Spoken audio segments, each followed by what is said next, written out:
Olá, tudo bem? Sempre um prazer estar aqui na Igreja Batista, em Bragança, ver tantos rostos amigos, tanta gente que eu aprendi a gostar, amar, e essa igreja especialmente como um todo. Eu acho que eu já devo ter falado em quase todos os programas da igreja, né? Os homens, jovens, cultos de domingo à noite. Eu estou esperando um convite das mulheres agora, tá bom? Tenho algo a dizer para vocês. Não estou brincando. Aliás, hoje eu vou ser muito sério, tá bom, gente? Porque eu estou cansado de vir aqui e entrar por ali e todo mundo me perguntar sobre quem eu vou contar uma piada hoje. Eu sei pregar, eu não conto só piada, tá bom? Então hoje está proibido, eu não vou contar nenhuma piada, nenhuma história do pastor Fábio, nada, não vou falar sobre nada, só sobre a Bíblia, tá bom? Então tá bom, então abra sua Bíblia comigo em Lucas, capítulo de número 23. E guarde ela, segure lá um pouquinho. Lucas, capítulo de número 23. Desde que o irmão Luiz me convidou para esta noite, ele me mandou um e-mail falando sobre o tema que vocês queriam considerar esta noite, o meu coração está inquieto, porque eu achei um tema tão lindo. Eu não entendi na hora, mas eu achei muito lindo. Não por causa do tema em si, por causa de mim mesmo. Mas o tema, os votos da cruz. Ou confirmando os votos da cruz, algo assim, não é? E eu fiquei pensando naquilo e liguei até para o Fábio. Eu falei, Fábio, que tema lindo, né? Aí o Fábio, com muita humildade, disse, é eu que inventei. Eu falei, que legal. Essa informação era desnecessária. Mas... E aí quando o Fábio passou por esse momento difícil na vida dele, aí a gente começou a conversar sobre o tema e perguntei para o Fábio o que de fato são os votos da cruz, o que vocês querem considerar por meio dos votos da cruz. Uma frase tão linda e aí, sem brincadeira nenhuma, só podia vir do Fábio mesmo, com toda essa sapiência que ele tem. E eu comecei a considerar sobre isso e pensar que em nossa geração, votos são coisas tão banais, não é? Votos são coisas tão efêmeras, tão fluíveis. A Márcia Tiburi, uma filósofa da PUC do Rio Grande do Sul, ela trata sobre matemática na pesquisa dela, falando sobre o logro na cultura brasileira. O logro é aquele engano que o ser humano tem no dia a dia constantemente. É mais ou menos assim. Quando eu encontro o Nilson na rua, o Nilson fala assim, ô Joel, vai lá em casa sábado, vão ter um churrasco, vão os irmãos da igreja, vão lá na casa do Vadinho fazer picanha invertida, né, parmegiana invertida, né, um negócio bom que ele faz. Vai lá. Eu falo, claro que eu vou, deixa, sábado eu estou lá, que horas? 3 da tarde, vou sim. Eu não tenho a menor intenção de ir. Já tenho 3 compromissos que eu marquei para sábado às 3 horas da tarde, que eu ainda vou escolher qual deles eu vou comparecer, mas eu confirmei minha presença nos 4. Porque nós somos assim. Nós não temos a menor dificuldade de lançar as nossas palavras, de falar, fazer compromissos. Isso é uma cultura do humano pecaminosa. Isso se chama logro. Nós vamos lançando compromissos, nós vamos votando com as pessoas. E quando isso está só no campo do meu compromisso de ir ou não na casa do Nilson, embora seja errado, ainda tem poucos desdobramentos perigosos. Mas isso se desdobra em tantas outras áreas da nossa vida. No casamento, que é a temática desta noite. Quantos votos nós fazemos no casamento e que nós não temos a menor intenção de cumpri-los?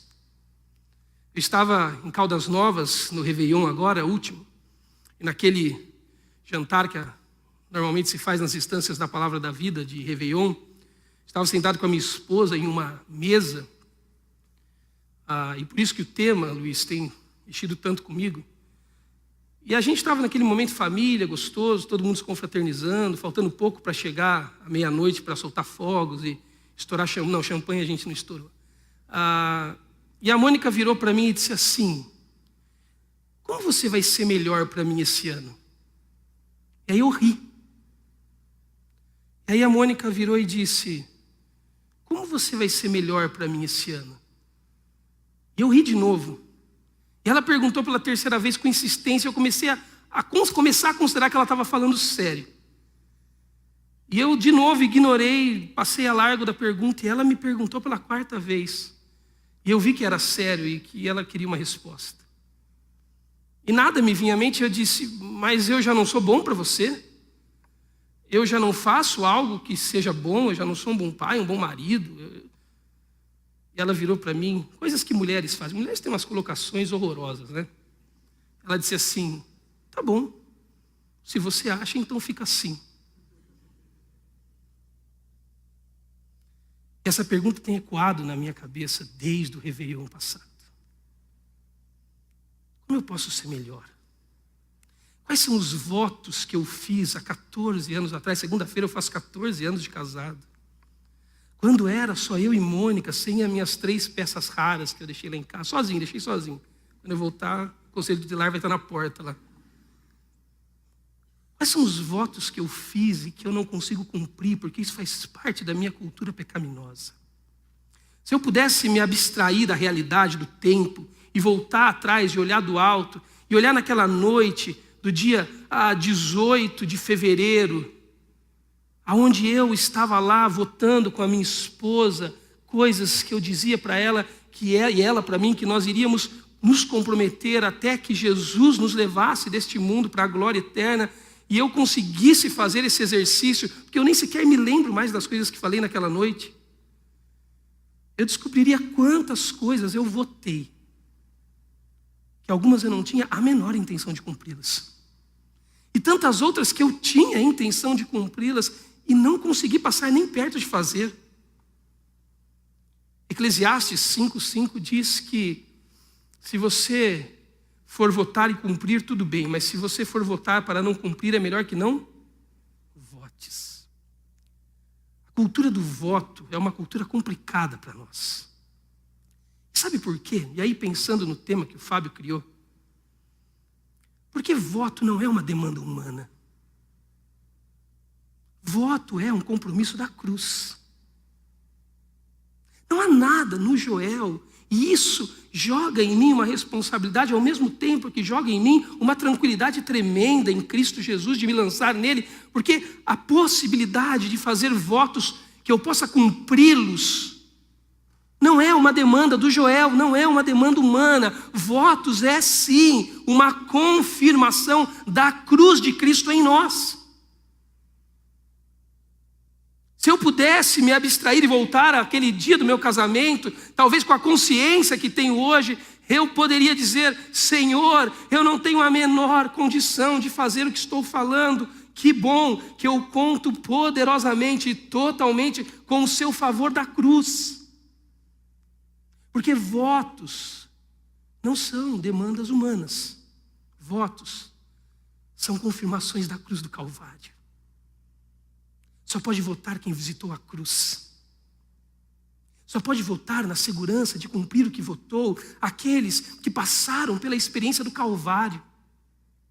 Aqueles que foram marcados com o sangue do Cordeiro, confirmando em nós votos que não foram feitos a partir de nós, a priori em nós, mas votos que foram startados em Cristo. Aliás, casamento é uma startup divina, né? Ele que criou lá no jardim. Não é nossa. Nem saberíamos elaborar tamanho milagre se não fosse Deus. Pessoas tão diferentes se unindo. Isso é uma loucura. Quando eu ia aconselhar jovens da minha igreja para o casamento, eles sentavam no meu escritório e eu dizia, olha, o meu papel nos próximos meses é tentar fazer vocês desistirem dessa loucura de casar. Se ao final do processo eu não tiver sucesso, eu caso vocês. Porque não faz o menor sentido juntar homem e mulher numa mesma casa. Nós não temos o menor interesse de convergir as nossas vontades. Essa é a grande verdade. Não temos, é só olhar para você, olha para o seu casamento, você não tem. Você não tem a menor vontade de lidar com a dificuldade que a sua esposa teve de acreditar que já estava bonita hoje antes de sair. Você não tem o menor interesse de lidar com aquela inúmeras vezes que ela olhou para o espelho antes de vir para cá hoje para ver a mesma coisa que ela já tinha visto da primeira vez. Você, mulher, não tem o menor interesse de lidar com essa insensibilidade nossa. Esse jeito até boçal de nós agirmos. Não há convergência de vontades e interesses entre nós. Por isso que nunca dá certo, porque quando votamos em uma dinâmica tão tensionada como é o casamento, sempre vai dar errado. Porque voto não é uma demanda humana. Voto é uma demanda divina que só pode fazer e levar a cabo aqueles que passaram pela confirmação dos votos da cruz do Calvário. Amém? E aí eu fiquei pensando, como eu vou pregar sobre isso que veio no meu coração? E aí eu fiquei lembrando de textos bíblicos, lembrando de personagens bíblicos, lembrando da cena da cruz. Eu me lembrei de um texto que eu nunca ouvi nada sobre ele, que eu nem sei se há algo para se falar sobre ele. Eu não vou falar só dele, porque eu não teria competência de falar de algo tão assim solto no nada. Mas eu me lembrei de uma cena, olha lá em Lucas capítulo 23. Eu vou ler para você, a partir do versículo de número 44. Olhe lá comigo para você ver. Já era quase meio-dia, e trevas cobriam toda a terra até as 3 horas da tarde.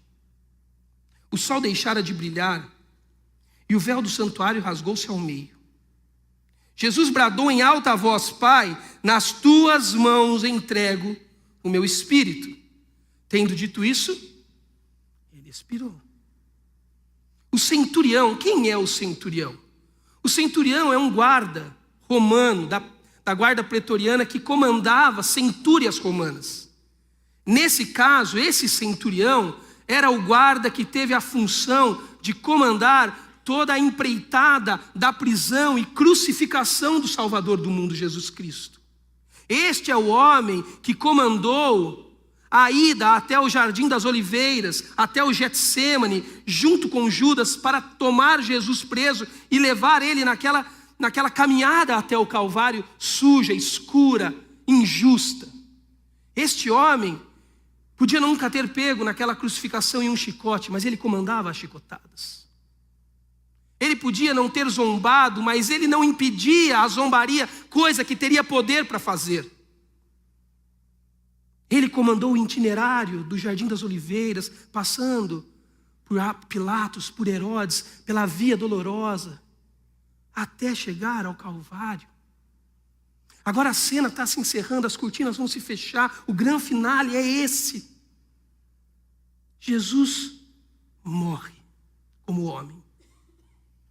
E aquele outro homem ao lado da cruz, que comandou a centúria romana na crucificação do mestre, vendo o que havia acontecido, verso 47, louvou a Deus. E olha o que ele disse: certamente este homem era justo. E todo o povo que se havia juntado para presenciar o que estava acontecendo, ao ver isso, começou a bater no peito e a afastar-se, mas todos os que conheciam, inclusive as mulheres que o haviam seguido desde a Galileia, ficaram de longe observando estas coisas. Eu quero tomar uma liberdade poética esta noite para considerar a cena desse centurião. Quem é esse homem que surge do nada? O que ele está fazendo aqui, meu Deus? Por que essa reação diante da crucificação? Por que este homem está envolvido em uma morte que vai marcar a história e dividir a história ao meio, convergir a existência dos fatos, e ele está comandando tal ação, tal açoite, e ele agora chega no final, e ele olha para a cena, e ele diz: ei, eu fiz bobagem. O céu, os elementos naturais reagiram à morte do Cordeiro de Deus. Lembram? O tremor rasgou ao meio o que nos separava do Criador, o véu. Jesus se tornou acesso de liberdade ao Criador do universo para nós. O céu declarou no Calvário, no meio da escuridão e das trevas, a glória que o salmista fala no Salmos 19. A natureza gritou pela morte do Filho de Deus. E tem um centurião na cena que está dizendo: eu fiz uma bobagem. Mas por que ele sente isso? O que este homem viu para sentir o que sentiu? O que é que este homem está presenciando? Que tipo de votos esse homem está presenciando? Alguma vez você foi a um casamento e viu votos de uma mulher a um homem, de um homem a uma mulher, e saiu de lá totalmente tomado pelo evangelho? Que é isso que votos deveriam fazer? Quando uma mulher olha para um homem e diz: eu prometo te amar, ser submissa, a sua auxiliadora, criar os seus filhos. E ele diz: eu prometo amá-la por isso, respeitá-la, cuidar, me sacrificar por você, como Jesus se sacrificou pela noiva, a igreja dele. E você saiu de lá tomado pelo evangelho, rendido, ajoelhado, pedindo perdão pelos seus pecados. Já fez isso no casamento? Porque é isso que votos deveriam fazer conosco. Votos deveriam fazer-nos terminar casamento e olhar para as nossas esposas, para os nossos maridos e dizer: que bobagem que eu estou fazendo. Lembrei. Aquele casal acabou de me lembrar da glória de Deus. Então a minha pergunta é: que tipo de voto esse centurião viu na cruz? Para ele se jogar no chão e dizer: meu Deus, eu fiz uma bobagem. Eu preciso resetar minha vida. Eu preciso mudar. Eu quero convidar você a fazer uma pequena viagem na cena da cruz essa noite. Volte a sua Bíblia comigo, por favor, se você puder, para Lucas capítulo de número 22. Se eu estivesse escrevendo um roteiro hollywoodiano, seria desse jeito. Isso tem um início. O filme começaria assim. O filme começaria com o céu tremendo, com Jesus dando seu último suspiro. Então a cena abriria no centurião e ele gritaria: que bobagem que eu fiz. E aí a cena diria: alguns dias antes, tudo começou no Monte das Oliveiras, no Jardim das Oliveiras, perdão. Olha o que diz Lucas, capítulo de número 22, verso de 39.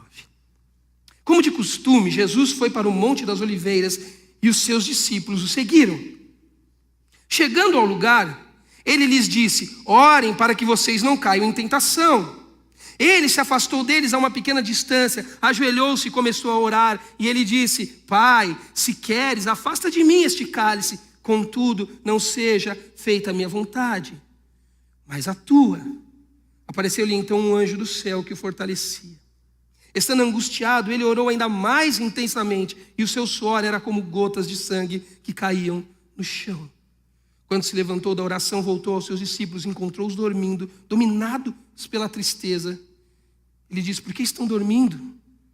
Levantem-se e orem para que vocês não caiam em tentação também. Você conhece a história. Jesus ceou com seus discípulos, disse que alguém iria traí-lo, disse que Deus tinha pedido, Satanás tinha pedido Pedro para peneirá-lo.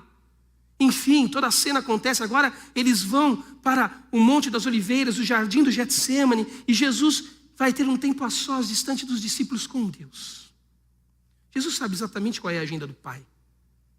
Jesus conhece o filme todo, o roteiro inteiro. Nós estamos caminhando no roteiro, mas Jesus já conhece. Mas Jesus faz algo surpreendente para alguém que conhece o roteiro. Ele vai ao jardim e ele produz uma oração que parece muito humana para um Deus homem. Ele diz: Pai, se possível, afasta de mim esse cálice. E o que esse cálice significa? Esse cálice significa o cálice da dor, o cálice da ira de Deus sobre o pecado humano. Deus tem ira contra o pecado, e todo pecado necessita de uma paga, e a paga quem vai praticar é o Cordeiro de Deus, um homem sem pecado. Ele diz a Deus: Pai, se possível, afasta de mim esse cálice. Quando nos aproximamos, eu disse, se não me engano, isso aos homens, quando vim aqui na última vez, quando nos aproximamos dessa cena, a primeira impressão que temos da cena é que Jesus está pedindo o quê para o Pai dele? O quê? Digam. O quê? Ele não quer a cruz. Ele não quer a dor, ele não quer o sofrimento. Mas longe de ser essa a verdade do texto, jamais Jesus faria isso. Jesus não pediu que a cruz se afastasse dele. Ele não pediu a Deus um favor de que a cruz não fosse parte da caminhada dele. Jesus tinha plena e total consciência de que a cruz era uma agenda divina da qual ele, na eternidade passada, antes que a cruz fosse um fato histórico, cronológico, ele já tinha se entregue a ela. Apocalipse 13:8 diz isso, que o Cordeiro de Deus foi imolado antes da fundação do mundo. Jesus já é o Cordeiro morto antes de a morte ser um fato histórico. Durma com esse milagre. Então Jesus não está nem um pouco interessado em eliminar uma coisa que já é realidade na dimensão divina. Sabe o que Jesus está tratando aqui com Deus? Eu uso sempre o seguinte exemplo para explicar isso. E acho que usei com os homens da última vez. Imagina, lá na cidade que eu morava, vocês conhecem que é pertinho aqui, Pedreira, quando eu era moleque.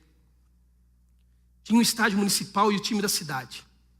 Toda a pré-temporada do campeonato aqui no Brasil, um dos times grandes de São Paulo ia fazer pré-temporada na região aqui, e então eles iam até a cidade de Pedreira em algum momento da pré-temporada para fazer um jogo com o time da cidade. Então escolhiam os melhores jogadores da cidade, levavam eles até o estádio municipal lotava, a gente levava criança, ia a família inteira, comprava pipoca, algodão doce. E todo mundo ia, ano a ano, sabendo que o jogo ia ser 25-0 para o Santos, 25-0 para o Corinthians, independente do time que fosse o profissional. Só que a gente ia todo ano sabendo que ia terminar 25-30-0, às vezes a 1, porque eles deixavam o time da cidade fazer um gol, para todo mundo gritar. Mas eles sabiam que ia dar errado. Mas sabe por que era 25-0, 30-0, ou a 1? Porque o jogo tinha, porque ele rolava. Porque o time da cidade sabia que ele tinha que ir para o vestiário. O São Paulo, por mais que o time dele fosse milhões de vezes, o Corinthians, milhões de vezes melhor que o time da cidade, eles sabiam que eles tinham que descer no vestiário, colocar o meião, a caneleira, a chuteira, o uniforme, subir o vestiário, entrar no campo, tocar a bola, e quando chegasse na cara do gol, tinha que fazer os 25 gols. Porque por mais que nós soubéssemos que o fim era aquele, para que o fim se concretizasse, o processo tinha que ser realizado. Por mais que os 25-0 fosse certeza, ele não era antes de que fosse construído. Sabe o que Jesus está dizendo? Pai, eu estou votado com o Senhor sobre a cruz. Eu não tenho dúvida sobre a cruz. Eu não vacilo na caminhada do Calvário. Pai, esse voto é eterno. Esse voto é localizado na pré-fundação da história. Esse voto, Pai, é realizado desde que o tempo não era tempo e só o que era o que era eterno. E agora, Pai, que nós estamos com Ele, chegando na cronologia dos fatos, eu não tenho dúvidas, mas eu sei que é real. Eu não tenho dúvidas, Pai, que a vitória é certa, mas as chicotadas são reais. Eu não tenho dúvida, Pai, que vai ser 25-0 para a gente. Mas os açoites vão doer. Eu não tenho dúvida, Pai, que nós vamos calar o inferno, destruir Satanás, saquear as portas do inferno. Eu não tenho dúvida, Pai, mas eu sei que não vai ser fácil depois que Judas chegar ali na porta das oliveiras. É disso que Jesus está falando.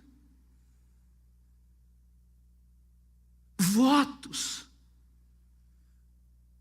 não são coisas meramente bonitas.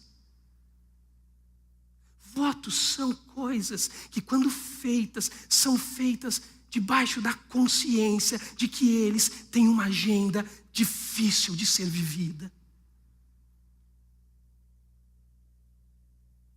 Por isso que votos de casamento se tornaram tão efêmeros, porque eles se escondem nas luzes das festas. Eu sempre dizia lá na minha igreja para os noivos: olha, se vocês gastarem 10% da energia que vocês estão gastando na festa para serem felizes em Cristo, vai dar tudo certo. Mas votos não são realidades efêmeras, fluíveis, de belezas fugazes. Votos são feitos debaixo de uma tremenda consciência de que o que vem por ali na porta do Jardim das Oliveiras é pesado. E Pai, tudo que eu gostaria era que o cálice fosse afastado, mas eu tenho total consciência que não há a menor possibilidade disso. Sabe qual é a diferença de Jesus para nós? É que Jesus descansa na certeza de que por meio das dificuldades na arena da história, Deus já venceu a guerra. Nós lutamos todos os dias para cumprir votos que não são demanda humana, sem a consciência de que esta guerra, Jesus já venceu na história por nós. A cena está começando. O que esse centurião viu? Ele não viu Jesus orando lá no fundo do jardim. A cena está só se construindo. Você só precisa entender que Jesus tem consciência de que votos não são coisas bonitinhas de festa de casamento. Jesus tem consciência que votar a confirmação da cruz significa ir para a porta do jardim e esperar a guarda vir. O beijo traidor chegar. Jesus tem essa consciência. Ele não esconde seus votos na beleza das festas, não. Jesus tem consciência. Mas agora, Jesus volta. Fala para os soldados, para os seus discípulos: oh, não durmam, a coisa vai pegar agora. O pessoal está chegando, levanta, vocês vão cair em tentação. Jesus sabe que começou. Em seguida, enquanto ele ainda falava, olha como a cena é dinâmica. Enquanto ele ainda falava, apareceu uma multidão conduzida por Judas, um dos 12. Este se aproximou de Jesus para saudá-lo com um beijo. Mas Jesus lhe perguntou: Judas, com um beijo você está traindo o Filho do Homem? Apareceu, olha o começo, uma multidão. Ela era conduzida por Judas por quê? Porque Judas era o traidor. Mas que multidão era essa? A guarda romana, que veio prender Jesus. E quem comandava a centúria romana que veio prender Jesus? Quem? O centurião. O chefe em comando da crucificação. Agora esse homem entra na cena, mesmo que de forma oculta. Agora ele encontra Jesus na porta do jardim. Ele reconhece o acusado, porque Judas beija o acusado. E a cena ganha vivacidade. Agora, do Jardim das Oliveiras, do Monte das Oliveiras, do Jardim do Getsemane, até a crucificação no Calvário, a pergunta que eu quero responder nos próximos 10 minutos é: o que o centurião viu? Que votos foram manifestados, ou como Jesus manifestou o voto da cruz, confirmando ele do Getsemane ao Calvário? E a primeira coisa é que Jesus manifestou o seu voto, ele confirmou o seu voto com Deus. Sabe fazendo o quê? Curando quando ele poderia ferir. Olha o que diz, para ficar mais claro para nós. O que diz lá em Lucas 22, 49. Ao verem o que ia acontecer, os que estavam com Jesus lhe disseram: Senhor, atacaremos com espadas. Jesus acabou de chamar eles: olha, não caiam em tentação, não durmam, fiquem alertas. Eles entenderam o quê? Sobretudo Pedro, o cara que vai pegar a espada, você conhece a história, um bom zelote, defensor da ideia de Jesus ser um libertador da Palestina, do Império Romano. O que eles entendem? Vamos lutar, a coisa vai ficar feia, vai ter perigo. Quando eles disseram isso, um deles feriu o servo do sumo sacerdote, decepando-lhe a orelha direita. Está vendo a cena de guerra? Tem sangue sendo derramado. Já começou o filme a ficar bom. Essa é a hora que você ajeita na cadeira do cinema, né? Você vai pegar a pipoca, você até erra lá com sua esposa, lá você não acerta o pote da pipoca, porque agora você está vidrado na cena. Tem uma orelha caindo. E Aí você já imagina todos os discípulos indo para cima, lutando. Jesus, vamos lá. Aí a cena muda de novo. Verso 51, Jesus, porém, respondeu: basta! Eu imagino que isso é um grito, né? Pedro, não, basta! Pedro, quase 3 anos falando para você, filho. Quase 3 anos, você não entende, vou ter que desenhar. E tocando a orelha do homem, aí a gente chamou Steven Spielberg para ajudar a gente na cena. Jesus pega uma orelha no chão e ele reúne células, tecidos e reconstitui, na melhor cirurgia plástica da história da humanidade, a orelha do soldado Malco, dizendo para todos: eu não vou ferir, eu não vim para isso. Ô Pedro, se liga, você não conhece a qualidade do meu voto, Pedro. O que eu estou na história para confirmar por meio da cruz é de uma qualidade superior a que você pode compreender, Pedro, porque os votos não são demandas humanas, são manifestações divinas no homem. Jesus tinha tudo para fazer um levante na Palestina, Jesus tinha tudo para reunir um exército, Jesus era o político mais perigoso dos últimos tempos que o Império Romano teve que lidar, haja vista a conversa dele com Pilatos. O cara não sabe o que fazer com Jesus. Agora, Jesus vai dizer: ei, eu podia ferir, mas eu vim para curar. Eu podia tirar a orelha de Malco, que nem precisava da tua espada, Pedro. Mas eu não vim para derrubar orelhas, eu vim para restaurar. Mas a cena continua. Outra coisa que Jesus vai mostrar como manifestação de confirmação do voto da cruz é que Jesus sabe se entregar quando ele poderia lutar. Olha o que diz o verso 51, como lemos: e tocando a orelha do homem, ele a curou. Então Jesus disse, 52, aos chefes dos sacerdotes, aos oficiais da guarda do templo e aos líderes religiosos que tinham vindo procurá-lo: estou eu chefiando alguma rebelião para que vocês tenham vindo com espadas e varas? Todos os dias eu estive aqui com vocês no templo e vocês não levantaram a mão contra mim. Mas esta é a hora de vocês, quando as trevas reinam. Ah, como eu gostaria que fosse diferente. Porque a gente não é muito diferente de Pedro. A gente briga, R$10, bota o irmão para não falar mais um com o outro. Não sobrou vaga no acampamento com meu filho, a gente vai embora da igreja. Pastor não me atendeu. Eu fico irritado.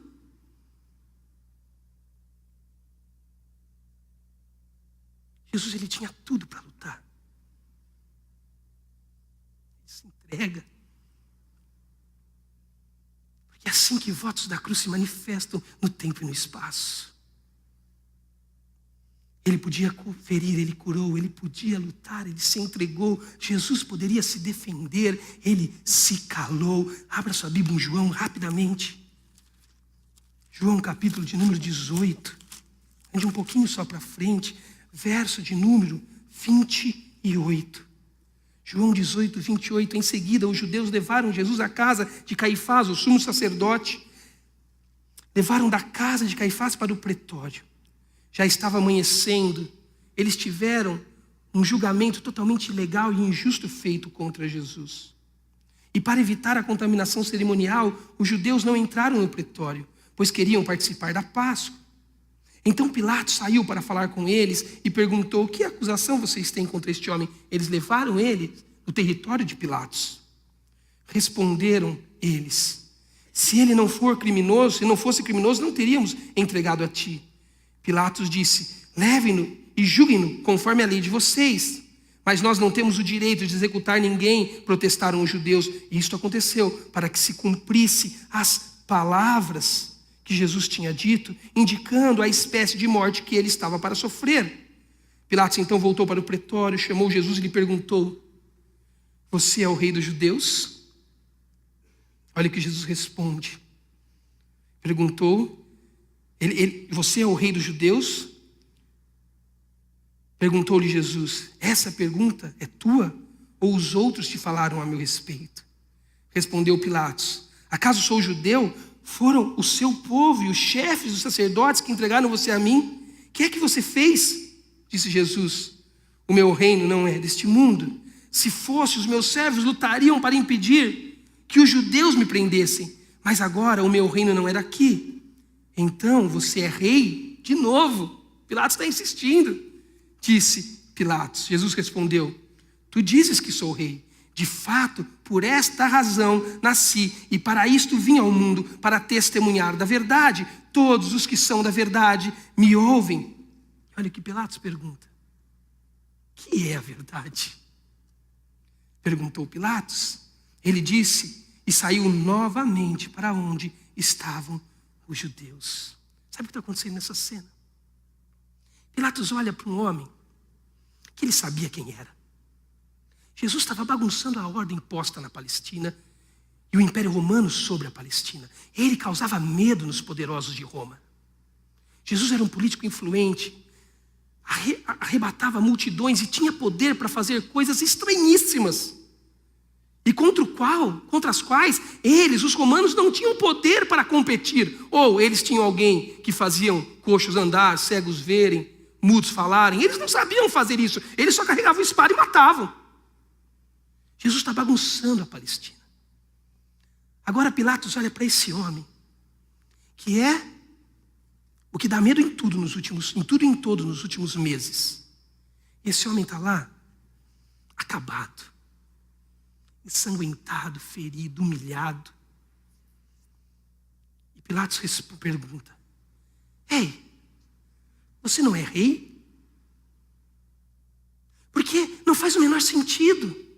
Pilatos entende de realeza. Se tem um negócio que Pilatos sabe, é identificar rei. Ele conhece roupa de rei, ele conhece jeito de rei, voz de rei, autoridade de rei. Ele sabe que reis têm súditos que o seguem mesmo que não gostem, porque tem de seguir. Agora ele olha um homem maltrapilho, ensanguentado, humilhado, e que os seus patrícios, que deveriam segui-lo, estão pedindo a morte dele. Há uma incongruência no que Pilatos ouviu de Jesus até então e no que ele vê diante dele, na presença dele, como Jesus estava. Ele pergunta: Jesus, você é rei? E Jesus fala para ele: Pilatos, você não está dizendo que eu sou rei? Sim, eu sou um rei. Mas o meu reino não é deste mundo. Toda a lógica, Pilatos, que você opera para conceituar realeza, no meu reino tem outra lógica. No meu reino, Pilatos, reis andam despidos para que os meus súditos se vistam com o manto da minha justiça. No meu reino, Pilatos, reis abrem mão da herança para que os seus possam participar do banquete. No meu reino, Pilatos, reis são, mesmo que não pareçam ser, segundo a sua lógica. Essa é a pergunta mais racionalista da história que Pilatos faz. Aqui nasce o racionalismo. Ele pergunta para Jesus: o que é a verdade, então? Porque Jesus desmonta os conceitos de verdade. Esse é o problema do cristianismo contemporâneo. Do cristianismo de internet, de youtubers, da ditadura dos bons teólogos, porque a gente vive hoje a ditadura de teólogos, né? A gente idolatra teólogos da internet. Porque nós não seguimos mais uma pessoa, nós seguimos uma verdade. E verdades são desmontadas por completo quando estamos diante da pessoa que é a própria verdade, porque Jesus inverte lógicas. É isso que o voto da cruz manifesta na história. Jesus inverte a lógica que nós concluímos na história. Não é essa. Sabe quando você vai na porta da igreja e fala assim: eu falei para ela mesmo porque eu sou verdadeira. Essa não é a lógica do reino. Essa pode ser a sua lógica. Eu disse essa semana para alguém que o pior estágio do pecado é quando ele se torna virtude. Esse é o pior estágio do pecado. Explico. Sabe quando você fala assim, não, eu não sou ganancioso, eu não sou avarento. É que eu sou o bom mordomo do que Deus me deu. Não, eu não sou irado. É que eu sou transparente. O pior estágio do pecado é quando ele se torna virtude. Jesus chega nessas pessoas e ele inverte a lógica da verdade. Nós não estamos mais atrás agora de uma verdade, porque verdades por vezes separam, dividem, machucam. Nós estamos atrás de uma pessoa que é a verdade, que recebe, que aceita, que perdoa, que ama. Então quando Jesus, ele pode se defender, ele se cala, ele pode combater a verdade de Pilatos, mas ele prefere deixar calada a história, porque ele, como ele é, inverte a lógica da verdade.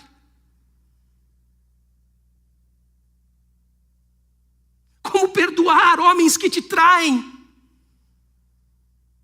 Como olhar para um marido a quem você devotou a sua fidelidade, a quem você entregou todo o seu amor, a quem você deu os melhores anos da sua vida, e ele pegou, amassou e jogou no lixo, te traindo? Como? Na lógica de Jesus há possibilidade, porque ela trai a lógica da realidade. Esse tipo de gente que não quer ouvir, olha para o Salvador do mundo ensanguentado, maltrapilho, rejeitado, humilhado e diz, olha, eu não sei mais o que é verdade, eu vou sair daqui. É isso que Pilatos faz. Mas uma coisa, Jesus perdoou quando podia odiar. Olha o que diz em Lucas 23, 34, volte para lá. Lucas 23, 34. Lucas 23, 34. Jesus disse, ele está na cruz, com os braços estendidos, pregado, coroado com espinhos, açoitado, humilhado, caçoado, e ele diz, Pai, perdoa-lhes, pois não sabem o que estão fazendo. Sabe o que Jesus podia fazer no alto da cruz? Ah, Pai, eu não aguento mais. O que eu fiz? Não fiz nada, Senhor. Eu sempre te amei, sempre te apontei. São eles, Pai, é o Joel. É o Joel que trai, é o Joel que mente, não sou eu, Pai. Por que todo o peso do pecado precisa estar sobre mim, Pai? Não, ele diz, Pai, olha para o Joel. Ele é um inconsequente. Ele é um miserável, Pai. Ele te busca e não te encontra, tateando, tenta te encontrar, mas não te acha, Pai. Olhe para o Joel e veja a montoeira de ídolos que ele criou para nos ver, para nos alcançar, para nos tocar, ele não acha. Mas filho, nós não podemos ignorar o que aconteceu. Há um pecado, há uma paga a ser realizada. Ele disse, eu pago, Pai.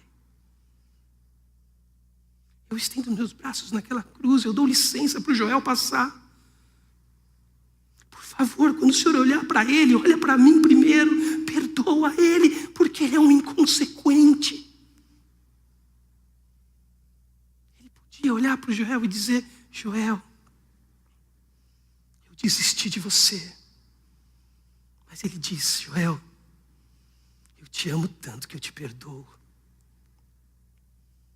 Quando Jesus podia me rejeitar, ele me recebeu. Olha o que diz no verso de número 40. A partir do verso de número 39. Olha lá. Um dos criminosos que ali estavam, dependurados, lançaram-lhe insultos. Você não é o Cristo? Salva-te, a ti mesmo e a nós. Mas o outro criminoso o repreendeu, dizendo: você não teme a Deus, nem estando sobre a mesma sentença? Nós estamos sendo punidos com justiça, porque estamos recebendo o que os nossos atos merecem. Mas este homem não cometeu mal algum. Então ele disse: Jesus, lembra-te de mim quando entrares no teu reino. Jesus respondeu: eu lhe garanto, filho, hoje mesmo você estará comigo no paraíso. Sabe de quem estamos falando? De um sacerdote religioso que comungava, que sacrificava, que levava oferta. É disso que estamos falando? Estamos falando de um criminoso da pior espécie que pisava na Palestina, que era digno de sofrer a morte mais horrenda e humilhante, a morte de cruz. Sabe-se lá o que esse cara havia feito. Sabe o que Jesus faz? Ele troca uma vida inteira de mau comportamento por um segundo de confiança. Ele podia rejeitar. Ele recebeu. Ele podia dizer: olha, seria muito legal ter você no meu reino, mas o meu reino é de gente de outra qualidade. No meu reino você precisa passar na classe de batismo, você precisa ser batizado, você precisa ter 5 meses de membresia. Não é agora, filho. Hoje. Porque você confia que eu sou o que te falta. E não falta mais. Quando Jesus pode rejeitar, ele atrai para si. Por último, quando Jesus pode se livrar, ele morre. Não é o que o ladrão diz? Você não é o super Jesus? Você não é o cara que as multidões te perseguem? Você não é o cara que precisa sentar em barquinhos para pregar fora da margem porque você virou um popstar? Você não é o mágico desses dias que faz todo mundo que é doente ser curado?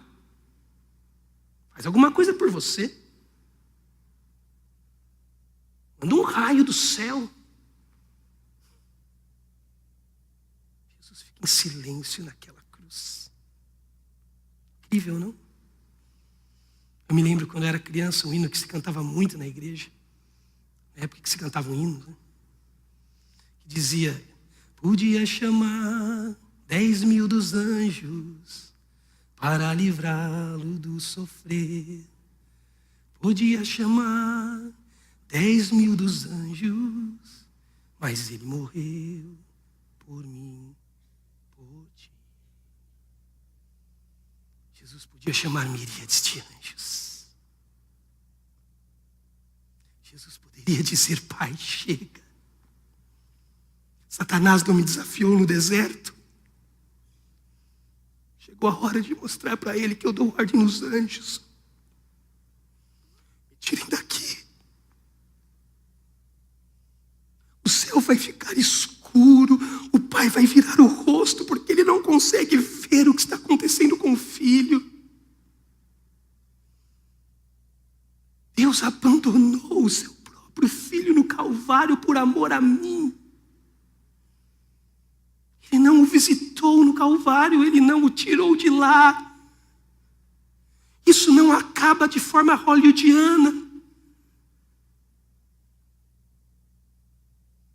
Ele poderia chamar miríades de anjos, mas ele não fez. Ele morreu. E quando o céu ficou escuro, os firmamentos tremeram, o véu se rasgou. Um homem caiu de joelhos e disse: eu fiz bobagem. Nunca tinha visto alguém desta qualidade. O que eu fiz? Eu estou andando com esse homem desde ontem. Estou ordenando açoites, estou prendendo ele em uma cruz, estou coroando com espinhos, caçoando dele. E sabe o que ele invés de ferir. Sabe o que ele faz? Ele se entrega ao invés de lutar. Sabe o que ele faz? Ele se cala ao invés de se defender. Ele perdoa ao invés de odiar. Ele recebe ao invés de rejeitar. Ele morre ao invés de se livrar. Vendo isso, o centurião caiu de joelhos e disse: este homem era justo.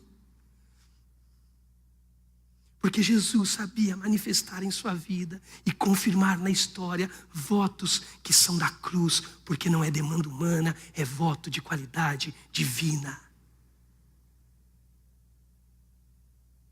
É por isso que a gente nunca chega lá. É por isso que a gente sempre precisa de mais um Réveillon para nossa esposa nos lembrar. E aí como você vai melhorar? Porque a gente precisa lembrar. Isso não tem a ver comigo. Tem a ver com Deus. Do Getsemane ao Calvário eu caio toda hora. Do Getsemane ao Calvário, Deus confirma em Cristo votos que são da cruz e não do Joel. Vocês estão me entendendo? Essas semanas passadas, eu estive com um amigo meu. Com muitos problemas no seu casamento. Experiência tremenda.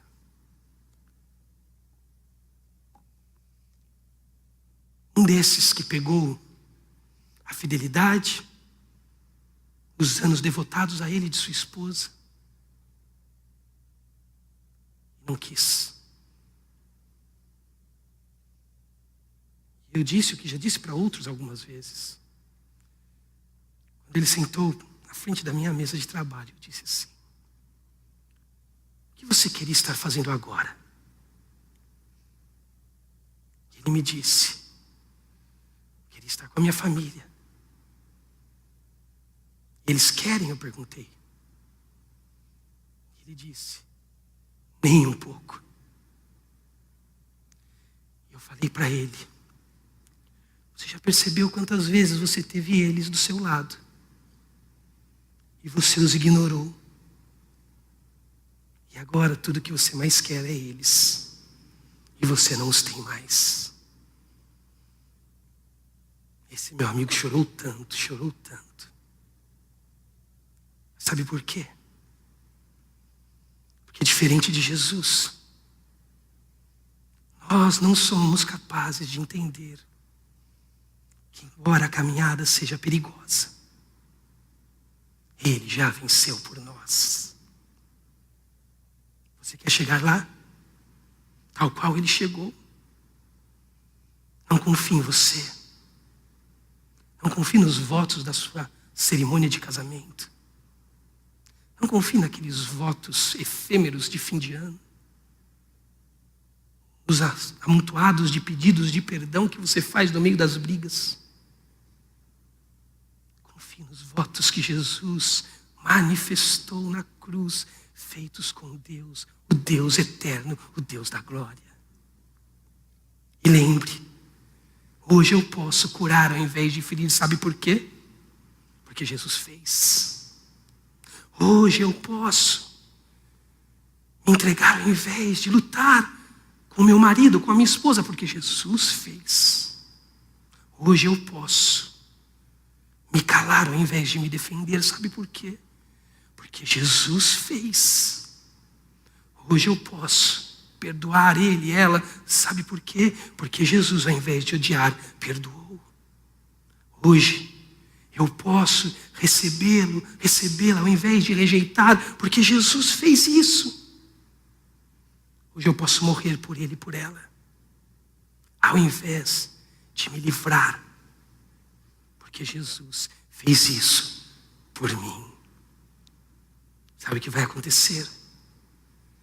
Bragança Paulista vai cair de joelhos quando olhar para esse monte do lado de cá e vai dizer: tem algo errado em mim.